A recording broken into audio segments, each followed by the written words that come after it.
Воздухот во Скопје со денови токсичен. Мерните станици покажуваат алармантно присуство на над 500 микрограми опасни PM10 честички. Градските власти ќе го штитат здравјето на граѓаните со бесплатен јавен превоз и двојно поскап паркинг. Дел од еколозите сметаат дека реакциите се задоцнети. Од град Скопје велат дека цела година работела против загадувањето, но побара и поголема вклученост на другите институции и граѓаните.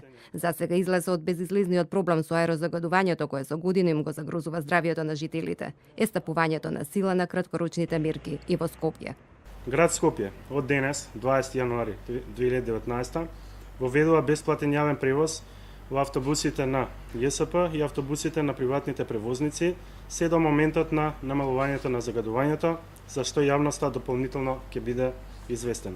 Отровниот воздух и алармантното загадување во Битола, Тетово, Струмица и Скопје ја поттикна и владата да излезе со свои мерки и препораки, меѓу кои да се слободат од работни обврски, бремените жени, лицата постари од 60 години, како и лицата со хронична астма, прилежан миокарден инфаркт или мозочен удар. Граѓаните на Скопје и Македонија продолжуваат да дишат отровен воздух, од кој според анализите на Светската здравствена организација околу 1000 луѓе годишно умираат. Експертите посочуваат дека загадувањето не е нов проблем, но е влошен. Многу зеленило е исечено, а земјиштето е претворено во бетон.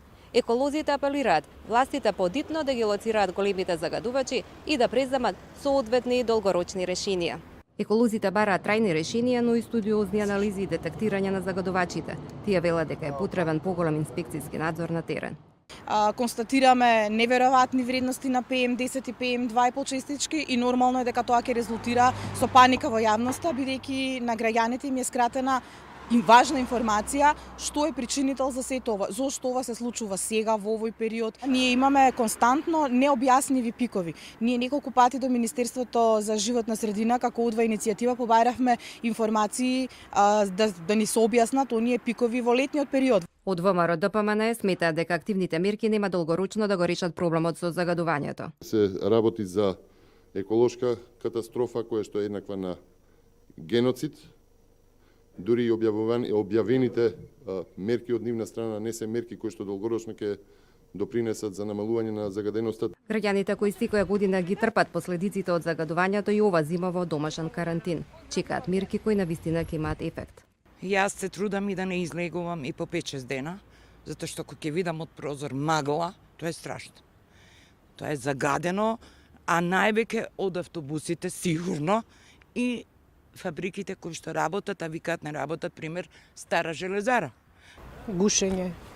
Не можеш да дишиш, ти сол зад очите. Дали е загаден или не, животот мора да тече. Така да мора и да се излезе. Не може дома седење. Во период кога токсичниот воздух направи лидери во светот и хронично болните се уште ги чекаат ветените маски, а властите не можат да понудат вистинско решение на проблемот. Најоптимистичната вест доаѓа од ДУХМР. Оттаму најавуваат врнежи од дожд и снег.